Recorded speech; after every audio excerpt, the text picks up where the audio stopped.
with the ND Rent Help program. I am the eligibility coordinator.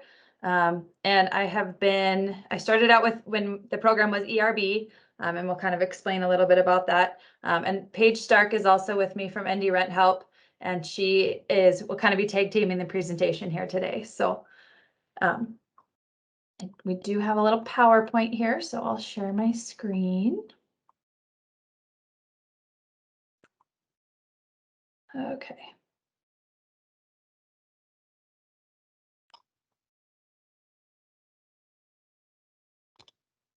There we go. Can everybody see that okay? Oh, and then I put you guys back. We can see it. Thank you. Okay, perfect. Okay, so we'll start with a little bit of a history of our program. In April of 2020, the state of North Dakota received CARES Act funding, and that was not specifically designated by the federal government as to how that money was to be spent. And so North Dakota took a portion of that and chose to create a rent assistance program. An emergency rent bridge was created from that. In 2020, the program spent just over $2.9 million of that CARES Act money, and that funding did expire in December of 2020. Transitioning into ND Rent Help in December of 2020, the federal government awarded states about $200 million specifically for rent assistance. And so they have set some requirements and different things for that, since it is specifically designated for rent assistance. And then in March of 21, the current administration awarded another $150 million for additional rent assistance. And then in May of 2021, the North Dakota legislature granted Human Services permission to spend the first chunk of money, so the $200 million. So that is what we are currently using. So initially with the emergency rent bridge program, we focused a lot on reduction in income. That was the main qualifier for receiving assistance. And since the Treasury guidelines have come out and they've kind of changed the definitions and allowed for more flexibility to get the money in the hands of the people that truly need it. So ND Rent Help allows some new opportunities for renters. We've been able to add some additional assistance on top of just simply rent assistance. We've expanded our eligibility. It used to be that households had to be under 60% of the AMI, and now we have increased that to 80% of AMI. So it had opened the doors for a lot more people that were not able to qualify under ERB. There in the 2020, or the first round, the $200 million, there is a restriction that the household has to have a COVID-related hardship. And we have determined that basically all households have been affected by COVID, by the pandemic, whether it's job loss, increased expenses, having to stay home with kids, unemployment gaps when there were the huge influx of folks applying for all the assistance programs that, as we see every day, it's really hard to keep up with those. And so basically every household we have determined has been affected by COVID. And it has allowed the assistance to reach the lowest income of households in the state, as well as those that are at risk of housing instability. And we have also reduced the requirements for homeless households so that we know that they are maybe not able to provide as much documentation as someone who is in a home who has the paper files with them or access to a computer, things like that. So we have reduced the requirements for the homeless households to hopefully get them into a place as quickly as possible. I'll turn it over to Paige here for a little bit. So once an application is approved, we can provide up to 12 months of assistance. It depends on the applicant's eligibility of how long their hardship has been going on for and everything. So the 12 months is not necessarily guaranteed for everyone, but you can get up to 12 months of assistance. For months 1 through 6, so those first 6 months we pay out at 100%. Months 7 through 10, we pay out at 85% of the total rent amount, and months 11 through 12, we pay out 70% of the total rent amount. So then months 7 through 10, the tenant has to pay 15% of their rent. Months 11 through 12, they have to pay 30% of their rent. And then payments, we send them out weekly. We usually do a payment run on Thursdays every week. And we send payments out in monthly installments. So we would pay, for instance, we're paying a lot of people September rent right now.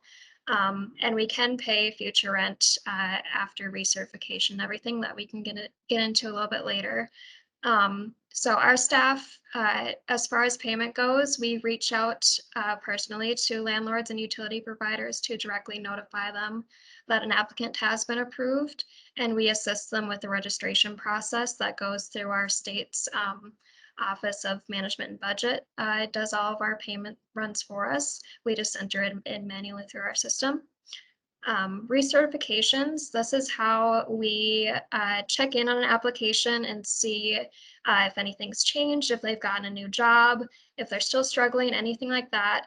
We send these surveys out every 3 months to collect this updated information, and that determines eligibility for the next upcoming 3 months. So the last recertification survey we sent out was in August, and that's helping to determine eligibility for people's rent in September, October, November. And that's sent out every 3 months at the same time for everyone. So we sent it out in August, and then it'll be sent out again in November, and so on. Outreach, we currently have contracted application counselors out in the field to assist our applicants that might, like Emily said, not have access to a computer, just have trouble with the application process in general, or aren't able to easily access documents themselves. And those are the list of all of the agencies that are currently helping us. Utility assistance is pretty new to our program. Same thing with rent assistance, we can help for up to 12 months. Utilities that we are able to assist with are electric, heat, home energy assistance, water, wastewater like sewer, and garbage.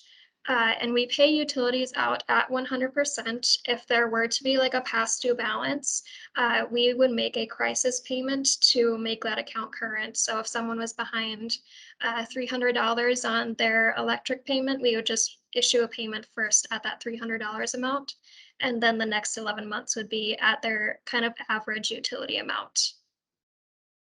Future payments are issued based on the current amount due on the bill provided. So we base all future payments on any charges that are labeled as current charges on a utility bill. And then if utility payment amounts like vary significantly, like through a different season, I know heating season is kind of coming up. So if someone's electric heat bill was getting a lot higher, they would just need to send us a new bill and we can adjust that payment amount.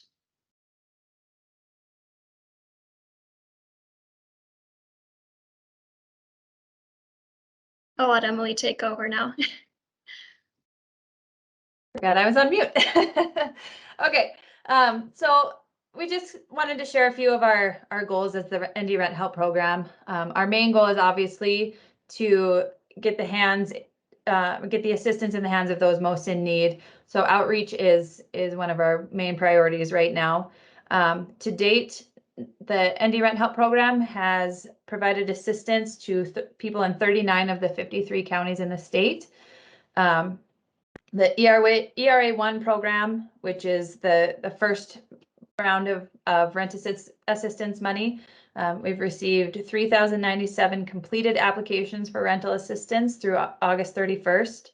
And of those completed applications, 54% have been approved and funded, 29% are in various stages of processing, and only 5% have been deemed ineligible. So it's a pretty big, a pretty small chunk of those that were deemed to be ineligible. Through October 31st, North Dakota has distributed just over $6.3 million. 57% has been distributed since June 1st. And then any rental arrears, so anybody that has a previous balance owed, accounted for 38% of the funds distributed. And you can see below the breakdown of the amount distributed and the average number of households.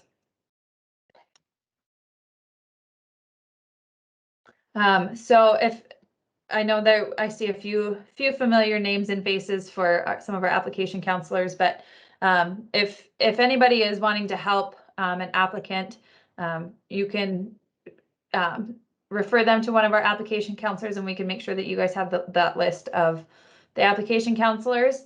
But if you have somebody that is wanting you to assist them, we do have the link right here for the program, and we can get that link sent out to everybody. We do request that prior to an application being submitted that we have a full set of documents. So that includes a government issued photo ID, a lease signed by both the applicant and landlord, a rent statement or ledger. If they collected unemployment, we need a pay history or the monetary documentation notice, or monetary determination notice, excuse me.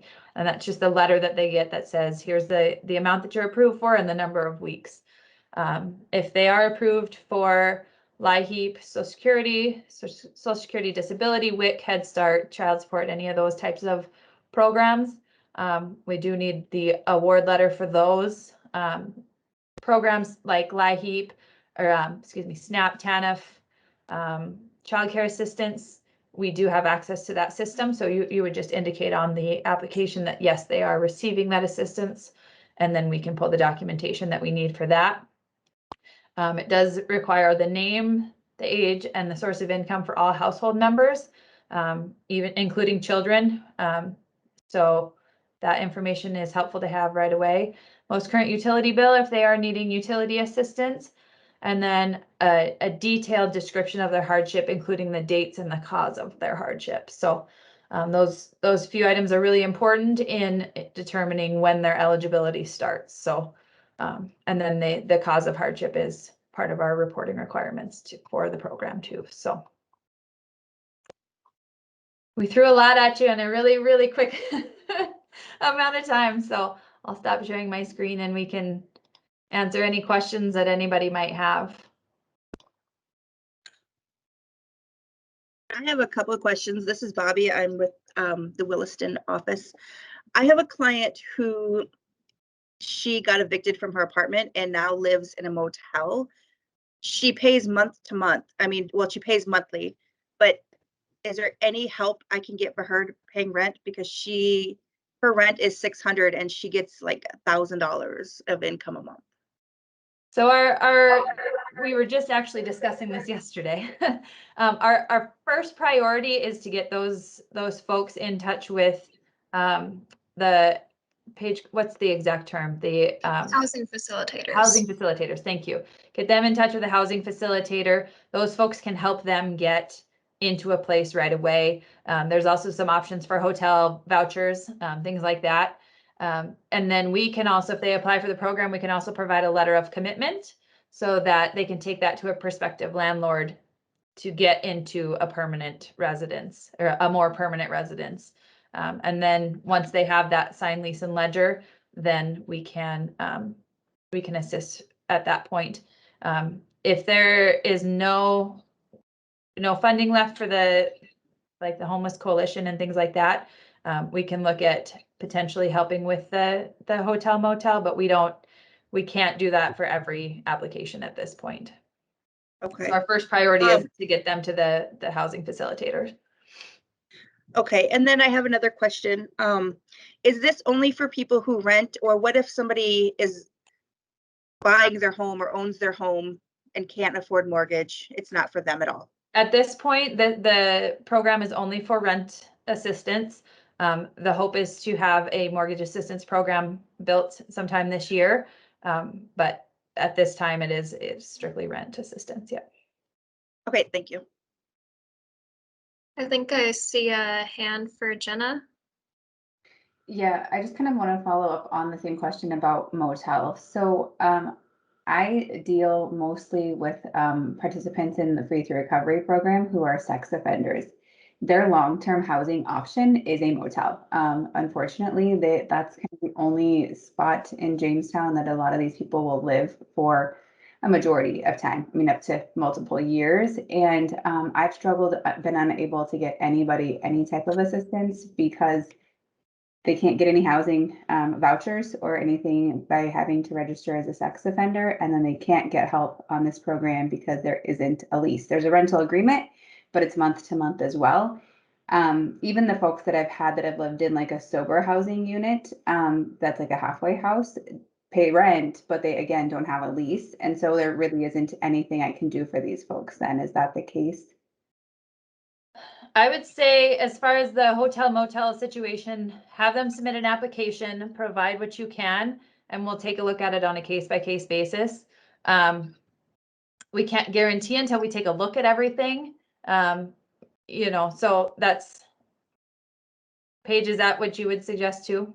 Yeah, I mean, there's no guarantees for anyone that applies either. It's having the documentation, and we'll try and work with what we have and go from there. As far as the sober living, I know we've had a few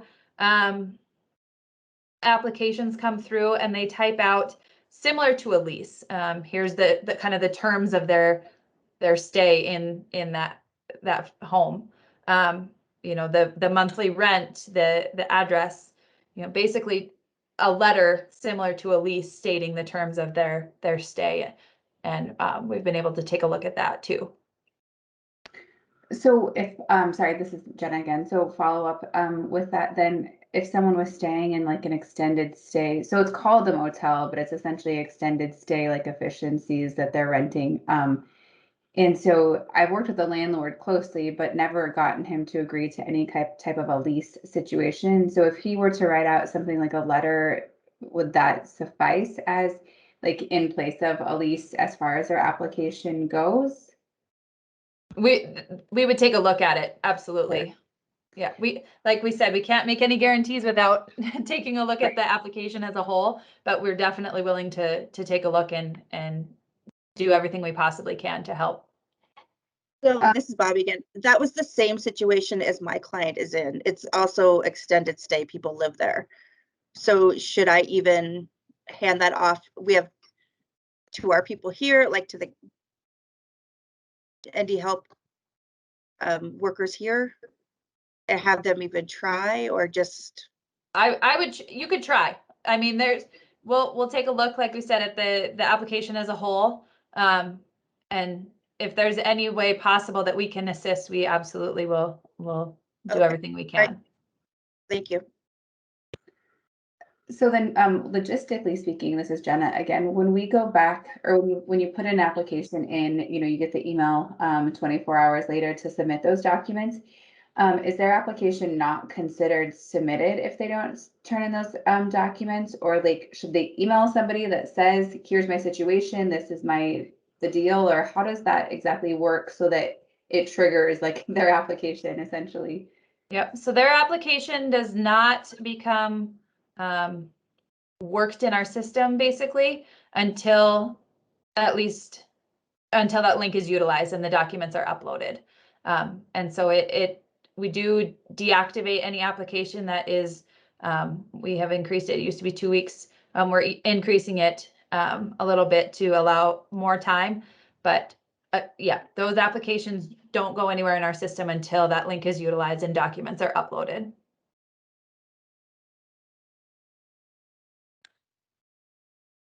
Does that answer your question? I'm sorry.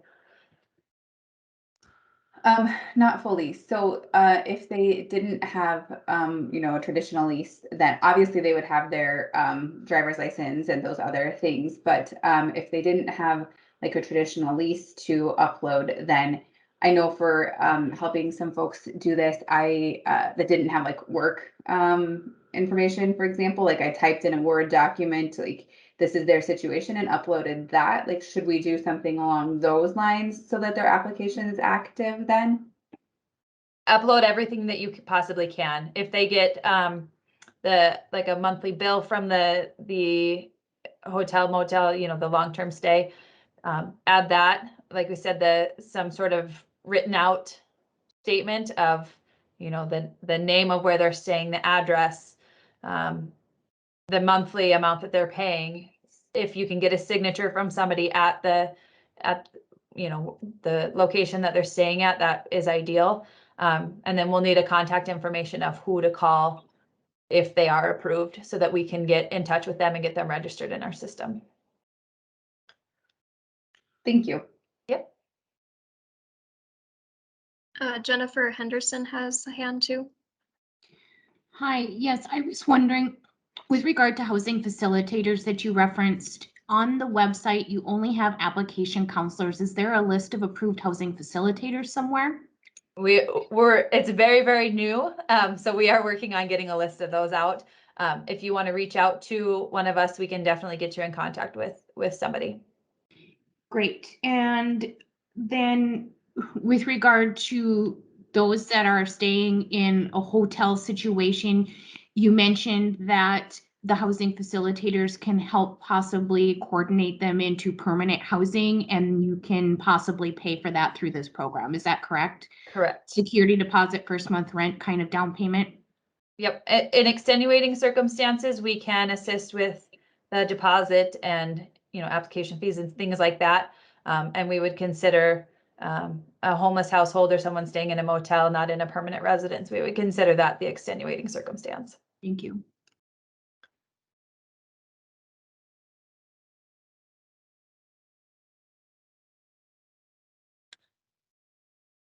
Hello, I have a question. I'm kind of piggyback on the last answer that you gave, which is a welcome blessing for a lot of individuals that Kendra is working with. Those individuals that are living in the residential motels, we should go on and process their application with the guidelines for the homeless population, and then forward them I've been instructed to forward my non-traditional cases, for lack of better words, to Sarah. So should we forward those to Sarah so that those individuals can get that help they need with deposit and first month rent? So the application itself does ask the question if it is a homeless household. And so that does flag it in our system so that we know to process that application as a, you know, a priority, and we process those a little bit different in our system. And so the system does tell us that if you answer that question. Yeah.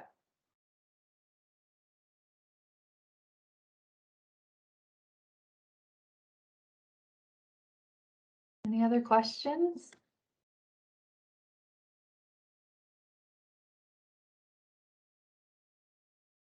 Great. That's helpful discussion. Thanks, Emily and Paige. Appreciate that. Yeah, thank you. It's great to have the contacts too and just see your faces. Yeah.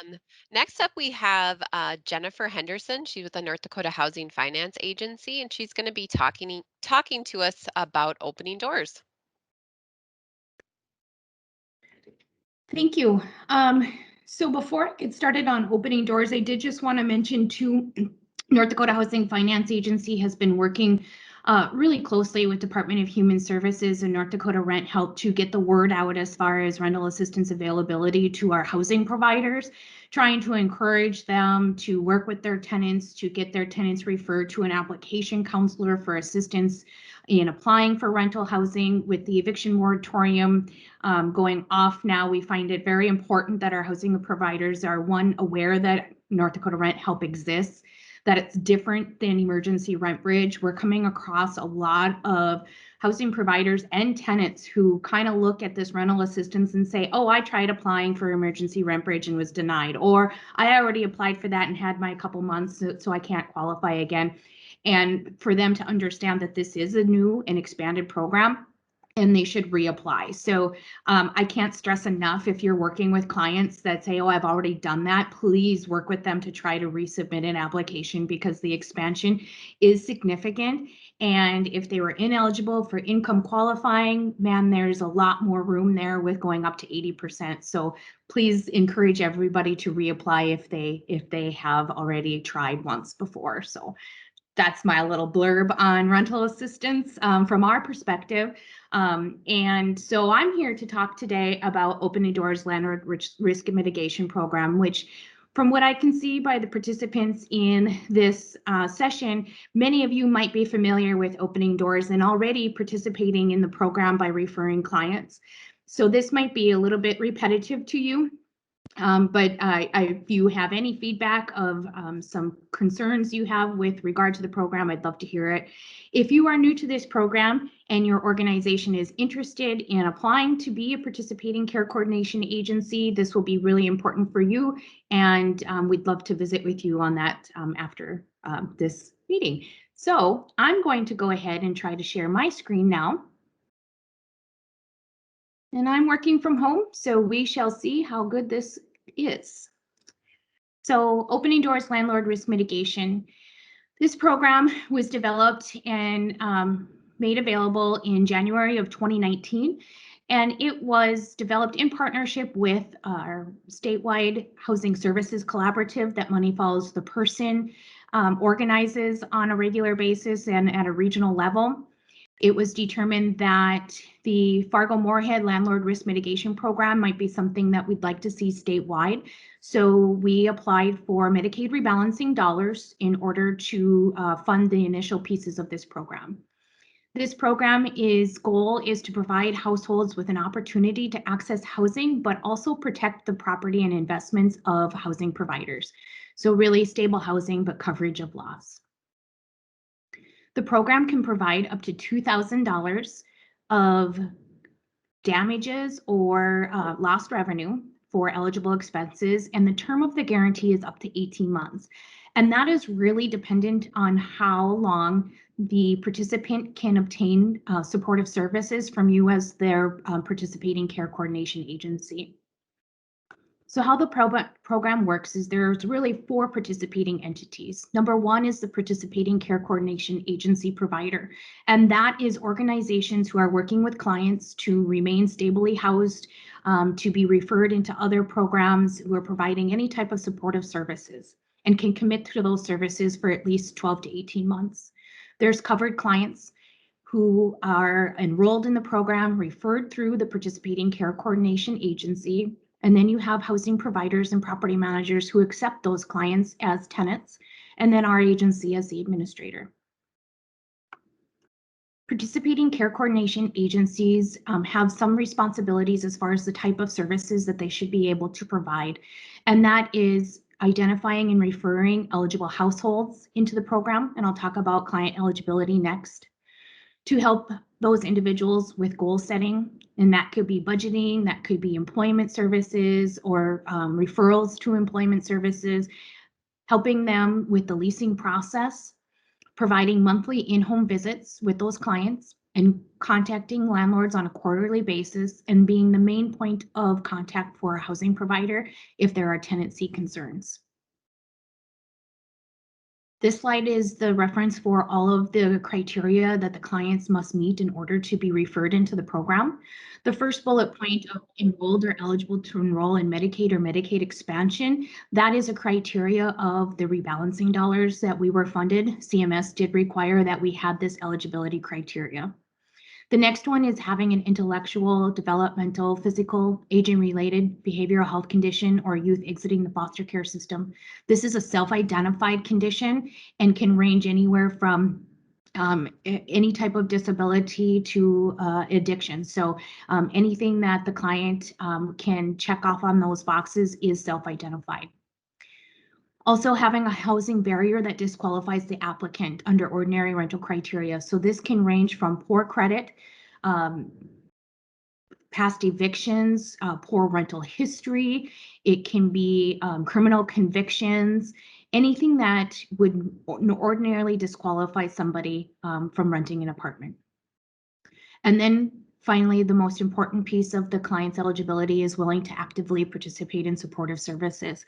So this is not necessarily a housing first model program. It really is meant for those that are working on goals and they have a housing barrier and they need a little bit of a bump in order to help them qualify for rental housing.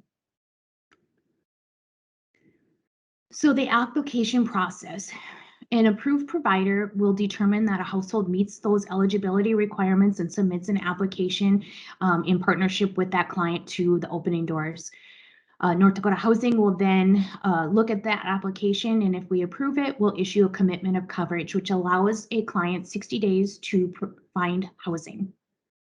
The provider and the client would then work together to identify suitable housing arrangements, complete a pre-lease inspection, which is that move-in inspection that's really required upon rental of a unit anyway, and then signing the lease.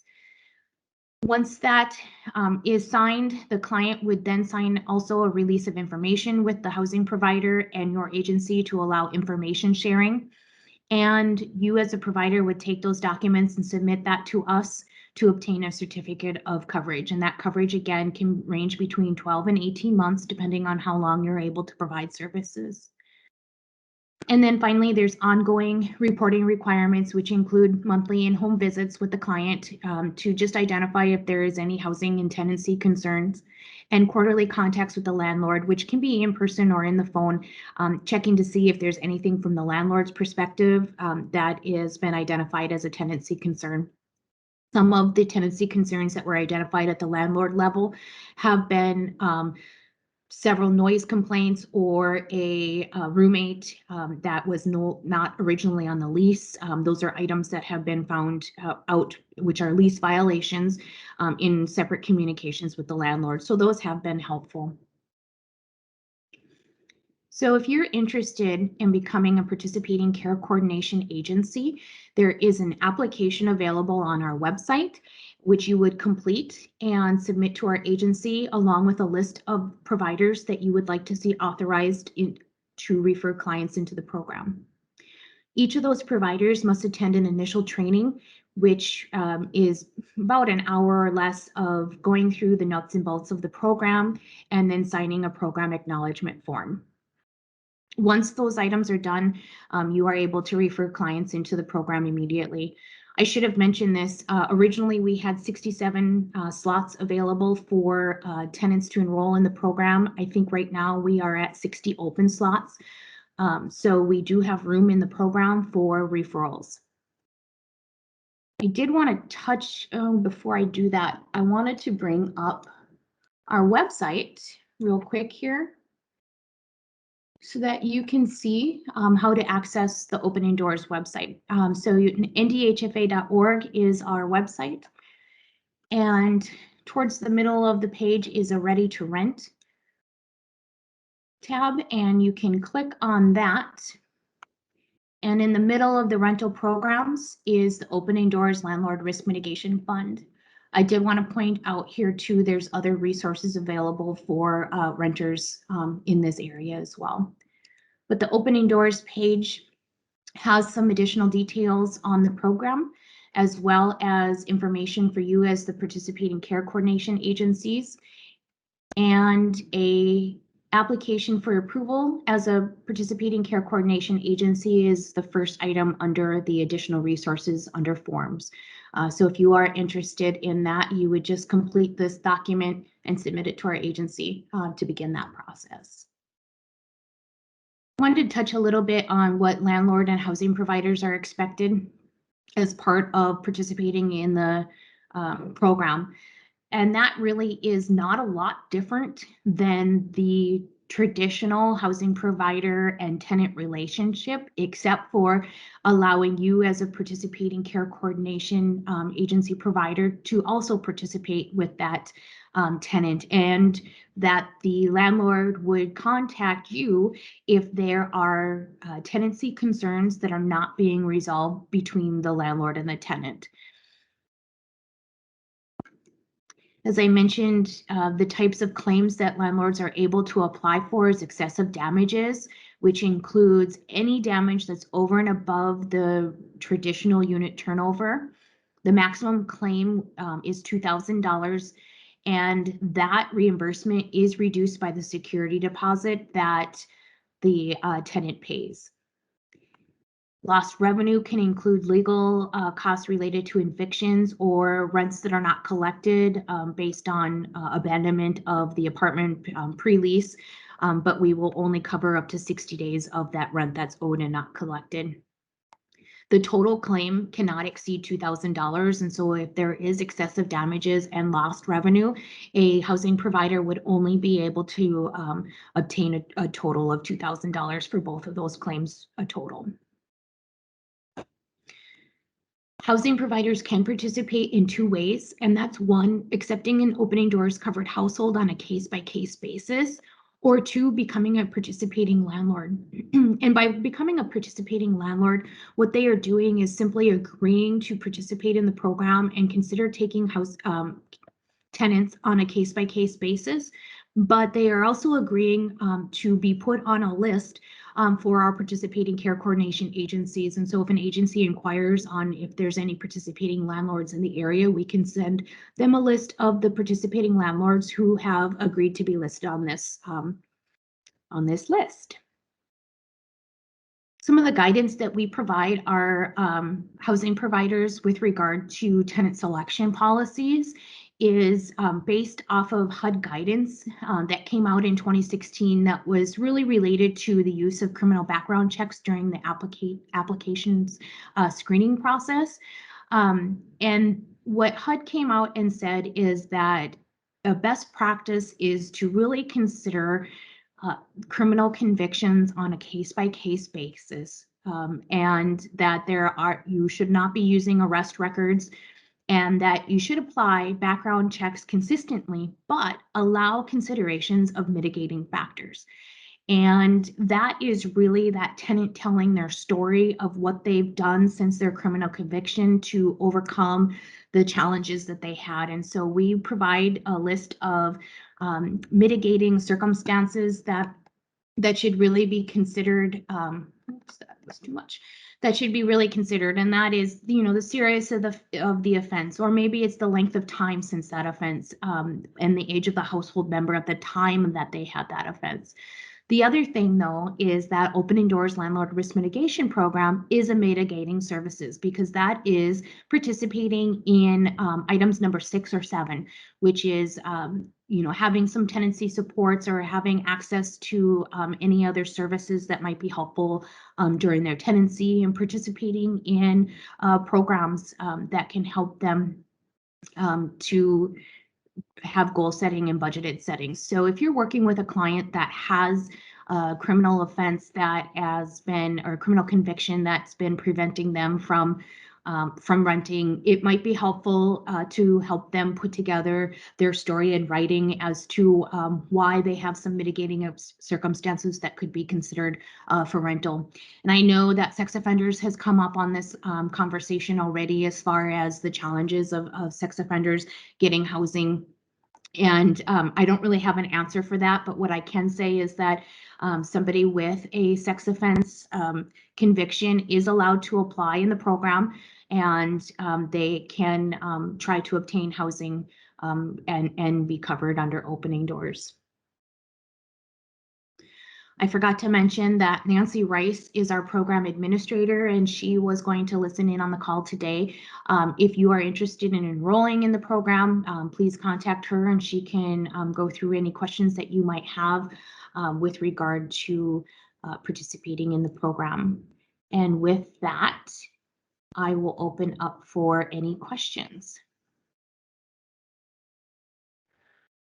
Hi, Jennifer. This is Jenna again. I do have a question generally about like referring folks. So if we weren't interested in potentially being like a care coordinator, I think you said, or something along those lines, ourselves provider, but we're trying to hopefully refer somebody, is that option available? Is that?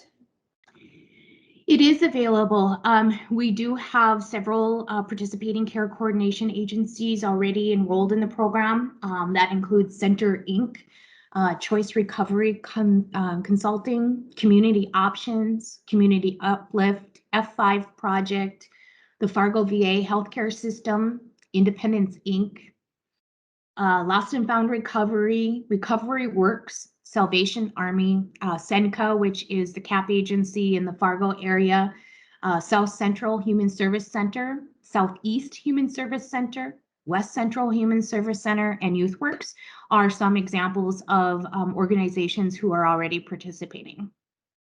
And so how would we refer somebody? Would they have to be involved in one of those agencies then?